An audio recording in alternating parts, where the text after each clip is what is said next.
Good day. Soon after I finished my previous video on the subject of the European ban, or at least the ban by many European countries, of use of the AstraZeneca product, but before its publication on my channel, there came the news that the European Medicines Agency now says that the AstraZeneca product is safe and effective. It says that this is its clear scientific conclusion. I ought to say that this apparent endorsement of the AstraZeneca product is not absolutely unqualified. The European Medicines Agency still says that a link between the AstraZeneca product and a rarer and more serious type of blood clot associated with a low platelet count cannot definitely be ruled out. It goes on to say a causal link with the product is not proven, but is possible and deserves further analysis.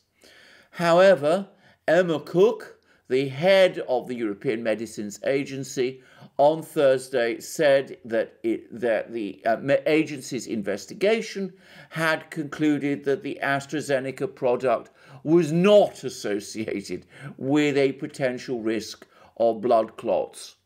Moreover, Emma Cook went on to say, if it were me, I would be taking it tomorrow.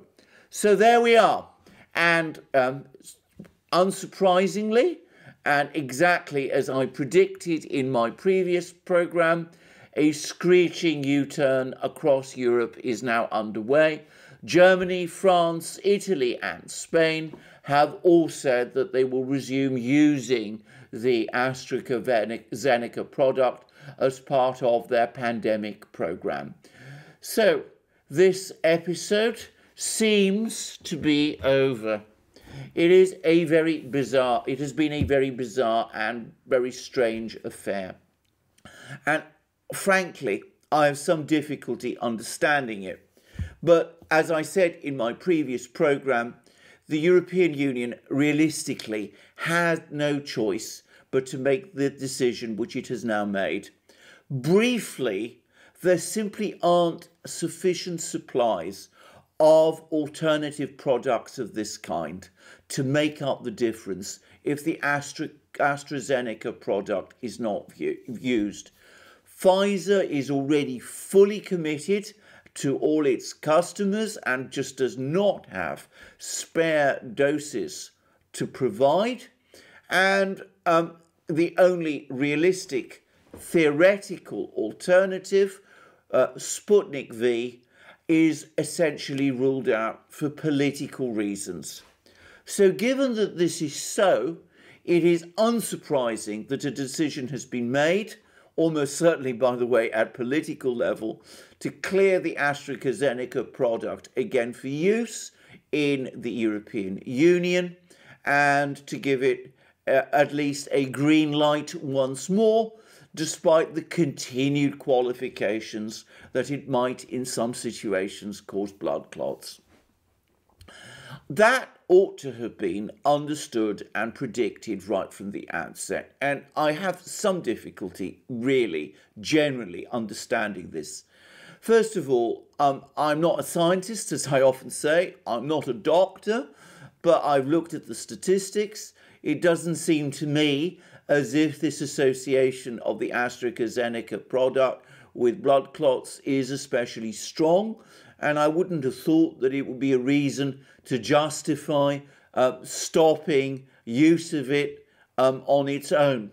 I appreciate that there are other people who watch this channel who may have different views about this and may feel that it's inappropriate to use this product and other products for all sorts of reasons. But as I'm not, as I said, a scientist or a doctor, I'm not going to comment or debate that. And that's not the purpose of this program. The correlation between use of the AstraZeneca product and blood clots is what interests me, and even on a perfunctory, cursory analysis of the statistics, it doesn't seem to me that this correlation to any serious extent exists. So, why then make this issue? Why spread stories about this product in this way, terminating its use across the European Union, causing enormous damage to the EU's pandemic response if the correlation was not proved, and when there was no realistic alternative to this product, which all but guaranteed a screeching U-turn within a few days? Well, I really don't know. I just don't have a simple answer to this. Maybe it was done to spite Britain, because the AstraZeneca product was developed in Oxford University and is therefore seen by some people as a British product, and some people in Europe cannot forgive Britain because of Brexit and cannot accept a British product in consequence. Or perhaps it is indeed purely about Brexit and purely about spiting Britain itself.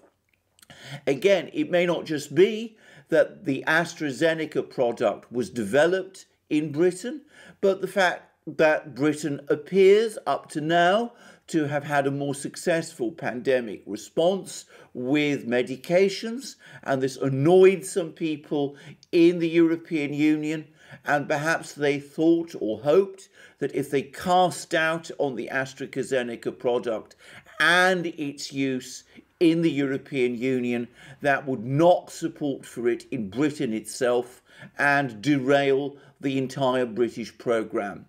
Well, that may be true, and it would be extraordinarily wrong and irresponsible and reckless and spiteful if it was so.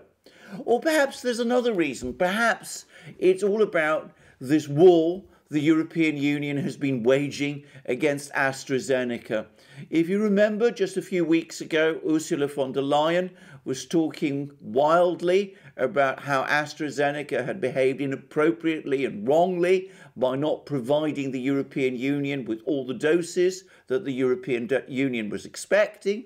And there were even threats at that time to seize AstraZeneca production facilities and to demand that AstraZeneca replace EU supplies by depriving Britain of its supplies. Well, that to some extent died down, but clearly resentment of AstraZeneca continues. And by the way, Ursula von der Leyen is back at her old game. She's now threatening to stop or block exports of products, all of these sorts of products, from the European Union as well.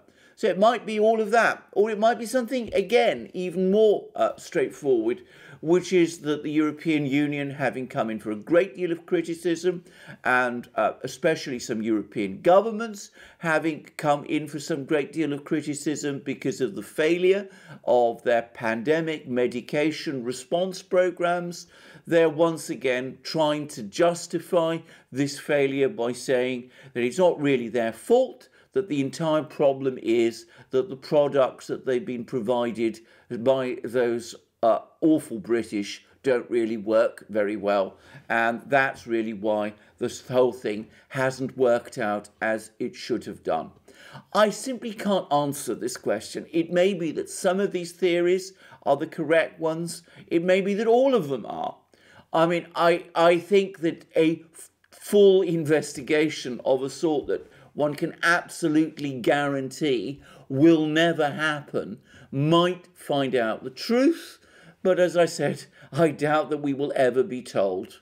The only person, the one person who undoubtedly knows the answer to this question and fully knows it is Angela Merkel. Perhaps one day, if she writes her memoirs, she will tell us, but frankly, I have my doubts.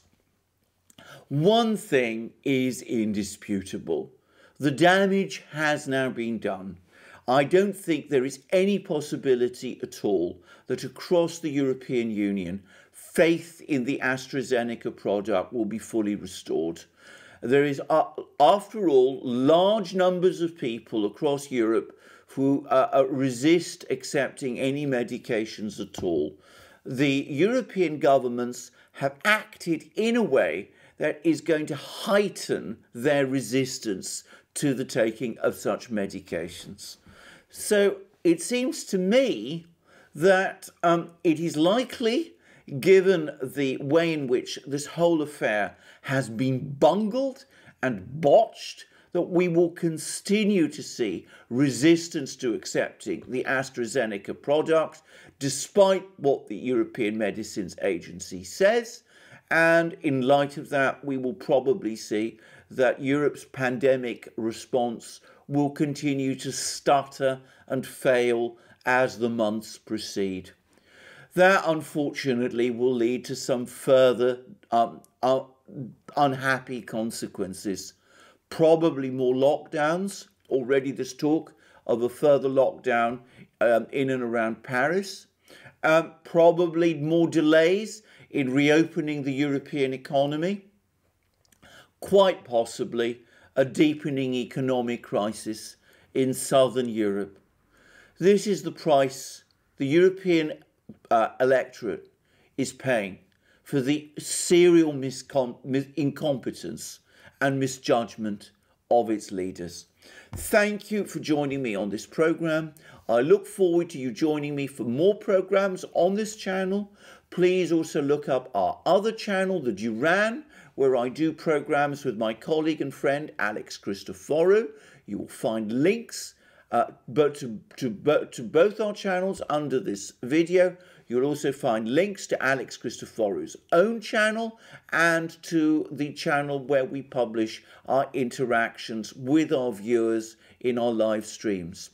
Also, please check us out on our other platforms, BitChute, Library, Rumble, and especially Odyssey, which we found to be an outstanding platform. Please also, if you can, and to the extent that you can, support us through Patreon, PayPal, and Subscribestar. Remember, we also accept donations now in other currencies like Bitcoin and all other currencies of that nature. Please also check out our Discord server, and last but not least, go to our shop. Check out the wonderful magic mugs you will find there, this one with the flag of the United States. Please also look at our t-shirts, long-sleeved and short-sleeved, our hats, our hoodies, and our sweatshirts. And thank you for joining me on this program. And I look forward to you joining me in future programs. Make sure you subscribe to this channel and to our other channels, and have a wonderful day.